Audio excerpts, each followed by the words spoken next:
ನೋಡಿ ಬಾಬಾ ಸಾಹೇಬ್ ಅಂಬೇಡ್ಕರ್ ಅವರು ಭಾಳ ಸ್ಪಷ್ಟವಾಗಿ ಅವರ ಕೊನೆಯ ಭಾಷಣದಲ್ಲಿ ಪಾರ್ಲಿಮೆಂಟ್ನಲ್ಲಿ ಹೇಳಿದ್ದಾರೆ, who is on anti national, ಅಂದರೆ ದೇಶದ್ರೋಹಿಗಳು ಯಾರು ಸಮಾಜದಲ್ಲಿ ಏನೋ ಈ ಕೋಮದ ವಿಷ ಬೀಜವನ್ನು ಬಿತ್ತಾರೆ, ಜಾತಿನಲ್ಲಿ ಜಗಳ ಹಚ್ತಾರೆ, ಧರ್ಮಗಳಲ್ಲಿ ಅಸೂಯೆ ಉಂಟು ಮಾಡ್ತಾರೆ, ಯಾರು ಏನು ಹಿಂದುಳಿದ ವರ್ಗದವರು ಇರ್ಬೋದು, ಸಮಾಜದ ಕಟ್ಟಕಡೆಯ ಸಮಾಜಗಳಿಗೆ ಆರ್ಥಿಕ ಹಾಗೂ ಸಾಮಾಜಿಕ ನ್ಯಾಯದಿಂದ ದೂರ ಇಡ್ತಾರೆ, ಆ ಎಲ್ಲ ತತ್ವಗಳು, ಆ ಎಲ್ಲ ಸಿದ್ಧಾಂತಗಳು, ಆ ಎಲ್ಲ ಸಂಘಟನೆಗಳು ನಿಜವಾದ ದೇಶದ್ರೋಹಿ ಅಂತ ಅವ್ರು ಹೇಳಿದ್ದಾರೆ.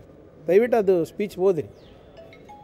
ಈ ಸಂದರ್ಭದಲ್ಲಿ ಕೋಮದ ವಿಷ ಬೀಜವನ್ನು ಬಿತ್ತಾ ಇರೋದು ಯಾರು? ಧರ್ಮಗಳಿಗೆ ಜಗಳ ಹಚ್ತಾ ಇರೋದು ಯಾರು? ಯಾರೇ ಇರ್ಬೋದು ಸಂಘಟನೆಗಳು, ಅದು ಯಾವುದೇ ಧರ್ಮಕ್ಕಿರ್ಬೋದು, ಅವರೆಲ್ಲರೂ ಕೂಡ ನಿಷೇಧ ಮಾಡಬೇಕು ನನ್ನ ಪ್ರಕಾರ. ಯಾರು ನಮ್ಮ ದೇಶದ, ನಮ್ಮ ರಾಜ್ಯದ ಮತ್ತು ನಮ್ಮ ಸಮಾಜಗಳ ಆರ್ಥಿಕ ಹಾಗೂ ಸಾಮಾಜಿಕ ಪ್ರಗತಿಗೆ ಹಿನ್ನಡೆ ಆಗ್ತಾರೋ ಆ ತತ್ವ ನಮಗೆ ಬೇಡ. ಸರ್, ನಿನ್ನೆ ತಾವು ಮಾತಾಡ್ತಾ ಇದ್ರಿ, ನಾನು ಎಲ್ಲೂ ಲೆಟರ್ ಬರೆದಿರೋದ್ರಲ್ಲಿ ಎಲ್ಲೂ RSS ಅಂತ ಮೆನ್ಷನ್ ಮಾಡಿಲ್ಲ. RSS ಬ್ಯಾನ್ ಅಂತ ಮೆನ್ಷನ್ ಮಾಡಿಲ್ಲ. RSSನ ಚಟುವಟಿಕೆಗಳು ಸರ್ಕಾರ ಇದರಲ್ಲಿ ನಿಷೇಧ ಮಾಡಬೇಕು ಅಂತ ಹೇಳಿದ್ರಿ. AICC ಅಧ್ಯಕ್ಷರು ಆ ಬ್ಯಾನ್ ವಿಚಾರ ಬಗ್ಗೆ ಮಾತಾಡಿದ್ದಾರೆ. ಸೊ ಕಾಂಗ್ರೆಸ್ನಲ್ಲಿ ಈ ವಿಚಾರದಲ್ಲಿ ಫರ್ಮ್ ಸ್ಟ್ಯಾಂಡ್ ಇಲ್ವಾ? ಫರ್ಮ್ ಸ್ಟ್ಯಾಂಡ್ ಇಲ್ಲ ಅಂದರೆ ಹೇಗೆ?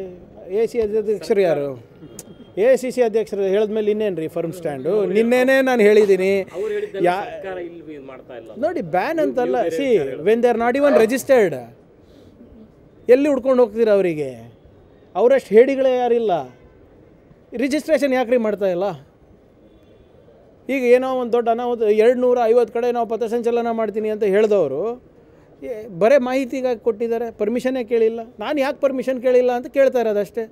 100 ವರ್ಷದಲ್ಲಿ ಕೂಡ ಮಾಡಿದಾಗ ಈಗ 100 ವರ್ಷ ಇಲ್ಲಪ್ಪ, 100 ವರ್ಷ ಮಾಡಿಲ್ಲ ಅಂತ 101ನೇ ವರ್ಷನೂ ಮಾಡ್ಬೇಕಂತ ಏನಾದರೂ ಇದೆಯಾ? ಸರ್ದಾರ್ ಪಟೇಲ್ ಅವರು ಬ್ಯಾನ್ ಮಾಡಿದ್ರು, ಒಪ್ತೀರಾ? ಯಾಕೆ ಇವರು ಆ ಬ್ಯಾನನ್ನು ತೆಗೆದಿದ್ದು? ಯಾಕೆ ಇವರು ಹೋಗಿ ಸರ್ದಾರ್ ಪಟೇಲ್ ಅವರು ಕೈಕಾಲು ಬಿದ್ದು, ಇಲ್ಲ ನಾವು ಇನ್ನು ಮುಂದೆ ನಮ್ಮ ಭಕ್ತಿ ಏನಿದೆ, ನಮ್ಮ ನಿಷ್ಠೆ ಏನಿದೆ, ನಾವು ಭಾರತದ ಸಂವಿಧಾನಕ್ಕಿಡ್ತೀವಿ, ಭಾರತದ ಧ್ವಜಕ್ಕೆ ನಾವು ಬಾಗ್ತೀವಿ ಅಂತ ಹೇಳಿದ್ಮೇಲೆ ಅವ್ರು ವಿಡ್ರಾ ಮಾಡ್ಕೊಂಡಿದ್ದು ಇತಿಹಾಸ ಕರೆಕ್ಟಾ?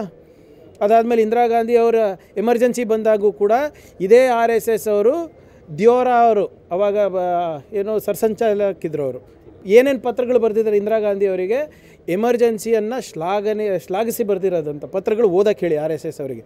ನಾನು ಪದೇ ಹೇಳ್ತಾ ಇದ್ದೀನಿ, ದಯವಿಟ್ಟು ನಾನು ಹೇಳ್ತಾ ಇದ್ದೀನಿ ಅಂತ ಏನು ನಂಬಕ್ಕೆ ಹೋಗಬೇಡಿ. RSSನ ಮ್ಯಾಗ್ಝೀನ್ ಆರ್ಗನೈಸರ್ನಲ್ಲಿ ಅವರ ಸಂಚಿಕೆಯಲ್ಲಿ ಏನೇನು ಬರೆದಿದ್ದಾರೆ ಅದು ಓದಿ ಸಾಕು. ನಂದು ಸ್ಪಷ್ಟವಾದಂಥ ಸಿದ್ಧಾಂತ ಇದೆ, ಪಕ್ಷದ ನಿಲುವು ಇದೆ, ನನ್ನ ನಿಲುವು ಸ್ಪಷ್ಟವಾಗಿದೆ. 100 ವರ್ಷ ಆಯಿತು, 200 ವರ್ಷ ಆಯಿತು, ಆದರೆ 3000 ವರ್ಷದಿಂದ ಮನುಸ್ಮೃತಿ ಇದೆ ಅಲ್ಲ, ಇವ್ರು ಪಾಲನೆ ಮಾಡ್ತಾ ಇದ್ದಾರಾ RSSನವರು? ಯಾಕೆ ಪಾಲನೆ ಮಾಡ್ತಾಯಿಲ್ಲ? ಮನುಸ್ಮೃತಿ ಅನ್ನೋದು ನಮ್ಮ ಸಂವಿಧಾನ ಆಗಬೇಕು ಅಂದ್ಬಿಟ್ಟು ಇದೇ RSS ಅವ್ರು ಹೇಳ್ತಾ ಇದ್ದಾರಲ್ಲ, ಯಾಕೆ ಮನುಸ್ಮೃತಿಯನ್ನು ಅವರು ಅವರ ಮನೆಗಳಲ್ಲಿ ಪಾಲನೆ ಮಾಡ್ತಾಯಿಲ್ಲ ಅದು ಹೇಳಿ. ಅನ್ರಿಜಿಸ್ಟರ್ಡ್ ಸಂಘಟನೆಗಳಿಗೆ ಯಾವುದೇ ಈ ಥರದ ನೋಡೋಣ, ನಾನು ಹೇಳಿದ್ನಲ್ಲ ಇವರೇ, ಇವಾಗ ಕೇಸ್ ಇರೋದು ಬೇರೆದು, ಇದು ರಿಜಿಸ್ಟರ್ಡು ಅನ್ರಿಜಿಸ್ಟರ್ಡು ಆಮೇಲೆ ತಗೋತೀವಿ. ಯಾವುದು? ಅದೇ ಕೇಳ್ಕೊಂಡು ಬಂದಿದ್ದಾರೆ. ಈಗ ಸಣ್ಣ ಪುಟ್ಟ ಇದರಲ್ಲಿ ಮಾಡ್ತಾಯಿದ್ರೆ ತೊಂದರೆ ಇರೋಲ್ಲ. ಈಗ ಯಾವುದೋ ಒಂದನ್ನು, ಈಗ ಉದಾಹರಣೆಗೆ ನಾವು ಇವತ್ತು ನಮ್ಮ ಕಾಲನಿನಲ್ಲಿ ಗಣೇಶ ಹಬ್ಬ ಆಚರಣೆ ಮಾಡಬೇಕು ಅಂತೀವಿ. ಅವಾಗ ನಾವೇ ಒಂದು 4-5 ಜನ ಸ್ನೇಹಿತರು ಸೇರಿ ಒಂದು ಬಳಗ ಮಾಡ್ಕೊತೀವಿ. ಆದರೆ ಹೋಗಿ ಪೊಲೀಸ್ ಹತ್ರ ಹೇಳ್ತೀವಿ, ಹಿಂಗೆ ಒಂದು ಬಳಗ ಮಾಡ್ಕೊಂಡಿದ್ದೀವಿ, ನಾವು ಒಂದು ಗಣೇಶ ಆಚರಣೆ ಮಾಡ್ತಿದ್ದೀವಿ, ಮೆರವಣಿಗೆ ಇರ್ತದೆ, ಇಂಥ ಟೈಮಿಗೆ ಬಂದು ವಿಸರ್ಜನೆ ಮಾಡ್ತೀವಿ, ಅದು ಏನು ತೊಂದರೆ ಇಲ್ಲ. What ever. ಈಗ ಇವ್ರು 100 ವರ್ಷದಿಂದ ಮಾಡ್ಕೊಂಡು ಹೋಗ್ತಾ ಇದ್ದಾರಲ್ಲ, ಹೆಂಗೆ ಮಾಡ್ತಾ ಇದ್ದಾರೆ ಅಂತ ಕೇಳಿ. ಆಮೇಲೆ ಪ್ರಶ್ನೆ ಇರೋದು ಬರೀ ಪಥಸಂಚಲನದಲ್ಲ, ಕಚೇರಿಗಳಿದೆ, ವಾಹನಗಳಿದೆ, ಎಲ್ಲ ಕಡೆ ನಾವು ರಿಲೀಫ್ ಮೆಟೀರಿಯಲ್ನ ಕಳಿಸ್ತೀವಿ. ಮೋಹನ್ ಭಾಗವತ್ ಅವರಿಗೆ ಮಿನಿಸ್ಟ್ರಿ ಆಫ್ ಎಕ್ಸ್ಟರ್ನಲ್ ಅಫೇರ್ಸು, ಗೃಹ ಸಚಿವರಷ್ಟು ಸೆಕ್ಯೂರಿಟಿ ಕೊಟ್ಟಿದ್ದೀರಾ? ಏನಕ್ಕೆ ಕೊಟ್ಟಿದ್ದೀರಾ? ಯಾಕೆ ಕೊಟ್ಟಿದ್ದೀರಾ? ನಮ್ಮ ನಾಗರಿಕರ ತೆರಿಗೆ ಅವರ ಸೆಕ್ಯೂರಿಟಿ ಖರ್ಚು ಮಾಡ್ತಾಯಿದ್ದೀರಾ? ಯಾಕೆ ಖರ್ಚು ಮಾಡ್ತಾಯಿದ್ದೀರಾ ಅಂತ ಕೇಳಬಾರ್ದಾ ಸ್ವಾಮಿ? ನಾನು ಒಬ್ಬ ಜನಪ್ರತಿನಿಧಿಯಾಗಿ 6 ತಿಂಗಳಿಗೆ ಲೋಕಾಯುಕ್ತಕ್ಕೆ ನಾನು ಕೊಡಬೇಕಾ? ನನ್ನ ಸಂಬಳ ಎಷ್ಟು ಬಂದಿದೆ, ನನ್ನ ತೆರಿಗೆ ಎಷ್ಟು ಕೊಟ್ಟಿದ್ದೀನಿ, ನಾನು ಕೊಟ್ಟಿಲ್ಲ ಅಂದರೆ ನೀವೇ ಪ್ರಕಟಣೆ ಮಾಡ್ತೀರಲ್ಲ. ಆ 7ನೇ ತಿಂಗಳಿಗೆ ನೀವೇ ಹಾಕ್ತೀರ, ಈ ಶಾಸಕರು ಈ ಸಂಸದರು ಲೋಕಾಯುಕ್ತಕ್ಕೆ ಅವರು ಆಸ್ತಿ ಇದು ಅವ್ರ ಸಂಪಾದನೆ ಎಷ್ಟು ಮಾಡಿದ್ದಾರೆ ಅಂತ ಅಫಿಡವಿಟ್ ಕೊಟ್ಟಿಲ್ಲ ಅಂತ ನೀವೇ ಹಾಕ್ತಿರಲ್ಲ. ಇವ್ರದ್ದು ಯಾಕೆ ಹಾಕಲ್ಲ? ಈಗ ಯಾವುದೇ NGO ಇರ್ಬೋದು, ನೀವು ರಿಜಿಸ್ಟರ್ ಆಗಿ ನಿಮ್ಮ ದೇಣಿಗೆ ಎಲ್ಲಿಂದ ಬರ್ತಿದೆ ಅಂತ ಗೊತ್ತಾಗಬೇಕಲ್ವಾ? ಕೊಡಬೇಕಲ್ಲ, ಎಲ್ಲರೂ ಕೊಡಬೇಕು. ಇವರಿಗೆ ಕೊಡೋಕ್ಕಿಲ್ಲ, ಇವರಿಗೆ ಯಾಕೆ ಅದು ಮಾನದಂಡ ಇಲ್ಲ? ವಿದೇಶದಿಂದ ಇದೆ ಅಂತ ಹೇಳ್ತಾರೆ, ವಿನಾಯಿತಿ ಯಾಕೆ? ಇಲ್ಲ ವಿದೇಶದಿಂದ ದುಡ್ಡು ಬರುತ್ತೆ ಅಂತ ಇದ್ದಾರೆ, ಸ್ವಯಂ ಸೇವಕರಿಂದ ಬರುತ್ತೆ ಅಂತ ಇದ್ದಾರೆ, ಬೇರೆ ಬೇರೆ ಸಂಸ್ಥೆಗಳಿಂದ ಬರ್ತಾ ಇದೆ ಅಂತ ಹೇಳ್ತಾ ಇದ್ದಾರೆ. ಯಾರು ಕೊಡ್ತಾ ಇದ್ದಾರೆ, ಯಾರು ತೊಗೋತಾ ಇದ್ದಾರೆ, ಹೇಗೆ ಖರ್ಚು ಮಾಡ್ತಾ ಇದ್ದಾರೆ ಯಾರಿಗೂ ಗೊತ್ತಿಲ್ಲ. ಪ್ರಧಾನಮಂತ್ರಿ ಅವರು ಕೆಂಪುಕೋಟೆ ಅಂತ ಹೇಳ್ತಾರೆ, ಇದು ವಿಶ್ವದ ಅತ್ಯಂತ ದೊಡ್ಡ NGO.